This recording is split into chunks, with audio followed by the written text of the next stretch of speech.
Hello' everyone, আজি বনাওঁচোন আহক এটা সাধাৰণভাৱে কেক। তাৰ বাবে লাগিব আমাক কেইপেকেটমান বিস্কুট। এইটো অতি সহজ পদ্ধতিৰে বনোৱা কেকৰ ৰেচিপি হয় দেই, আপোনালোকে ট্ৰাই কৰি চাব পাৰে। আপোনালোকেতো দেখিবলৈ পাইছে যে মই বিস্কুটৰ পেকেটকেইটা ফালি বিস্কুটকেইখন এটা বাতিত উলিয়াই লৈছোঁ। তাৰ পাছতে ক্ৰীম লগা বিস্কুটটোৰ ক্ৰীমখিনি আঁতৰাই ল'ম। এই কেকটোত বিস্কুটৰ মাজত থকা ক্ৰীমখিনিৰ কোনো ব্যৱহাৰ নহয়।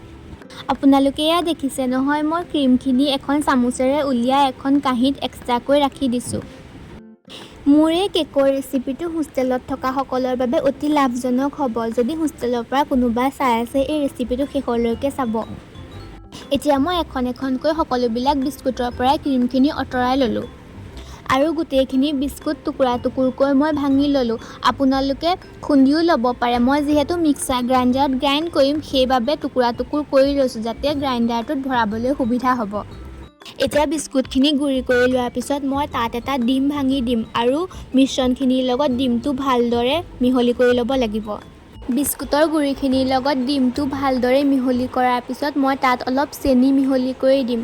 মই অলপ কমকৈ চেনি মিহলি কৰিছোঁ কাৰণ মই ইমান মিঠা খাই ভাল নাপাওঁ। আপোনালোকে যদি মিঠা বেছিকৈ খাই ভাল পায় তেনেহ'লে চেনি বেছিকৈ মিহলি কৰিব। আৰু আপোনালোকে পাৰিলে চেনিখিনি মিক্সাৰ গ্ৰাইণ্ডাৰত ভালকৈ গ্ৰাইণ্ড কৰি ল'ব। মই এনেকৈ দি দিলোঁ কাৰণ মোৰ সময়ৰ অলপ অভাৱ আছিল। আপোনালোকৰ যদি সময় বেছিকৈ আছে তেনেহ'লে চেনিখিনিও গ্ৰাইণ্ড কৰি ল'ব পাৰে। আৰু এতিয়া এটা কাপত অলপ গাখীৰ লৈ মিশ্ৰণখিনিত অলপ অলপকৈ মিহলি কৰি আছোঁ। একেবাৰতে গোটেই কাপ গাখীৰ মই দি দিয়া নাই কাৰণ গাখীৰৰ কম বেছি পৰিমাণ হৈ যাব পাৰে, তেতিয়া মিশ্ৰণটো ভালকৈ মিহলি নহ'ব। সেইবাবে অলপ অলপকৈ গাখীৰ দি ভালদৰে মই মিহলি কৰি লৈছোঁ। এয়া আপোনালোকেতো দেখিবলৈ পাইছেই। আপোনালোকে যিমান পাৰে সিমান মিশ্ৰণখিনি এনেকৈ মিহলি কৰিবলৈ চেষ্টা কৰিব, তেতিয়া মিশ্ৰণখিনি ভালকৈ মিহলি হৈ উঠিব। এতিয়া আপোনালোকে দেখিবলৈ পাইছে মই এটা ইনো পেকেট ফালি অলপ অলপকৈ মিশ্ৰণখিনিত মিহলি কৰি আছোঁ। এতিয়া আমাৰ মিশ্ৰণখিনি ভালদৰে মিহলি হৈ গৈছে। আপোনালোকে ইচ্ছা কৰিলে ইয়াতকৈ বেছি সময় মিহলি কৰিব পাৰে। মইতো আপোনালোকক কৈছোঁৱেই মোৰ সময়ৰ অভাৱ, সেইবাবে মই ইমানখিনিয়ে মিহলি কৰিলোঁ। আনফালে এতিয়া এটা ইলেক্ট্ৰিক কেটেল লৈছোঁ আৰু ইলেক্ট্ৰিক কেটেলটোত পানী গৰম হ'বলৈ দিছোঁ। পানীখিনি উতল আহিবলৈ দি আনফালে কেটেলটোৰ লগত যে আহে ষ্টিমাৰটো, সেই ষ্টিমাৰটোতে অলপ ৰিফাইন তেল লগাই লৈছোঁ আৰু ষ্টিমাৰটোৰ ওপৰত দুখিলা কাগজ দি দিছোঁ আৰু কাগজখনৰ ওপৰতো অলপ ৰিফাইন তেল লগাই লৈছোঁ। এয়া আপোনালোকে দেখিবলৈ পাইছে। ভালদৰে কাগজখন বহাই লৈ তাত অলপ ৰিফাইন তেল লগাই দিব লাগিব।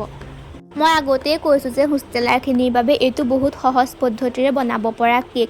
হোষ্টেলত যিসকল আছে নিশ্চয়কৈ ট্ৰাই কৰিব দেই এইটো। আৰু যিসকল ঘৰত আছে সেইসকলেও ট্ৰাই কৰিব পাৰিব। কেটলিৰ বদলি কুকাৰত বনাই এনেদৰে ট্ৰাই কৰি চাব পাৰিব। মই বহুত যোগাৰু পদ্ধতিৰে এই কেকটো বনাবলৈ চেষ্টা কৰিছোঁ। আনফালে আমাৰ পানীও লাহে লাহে গৰম হৈ আহিছে আৰু এয়া আপোনালোকেতো দেখিবলৈ পাইছেই। প্ৰথমতে মোৰ পানীখিনি দিয়া কম হ'ল, সেয়ে মই আৰু অলপ পানী তাত এড কৰি আকৌ উতলিবলৈ দিলোঁ।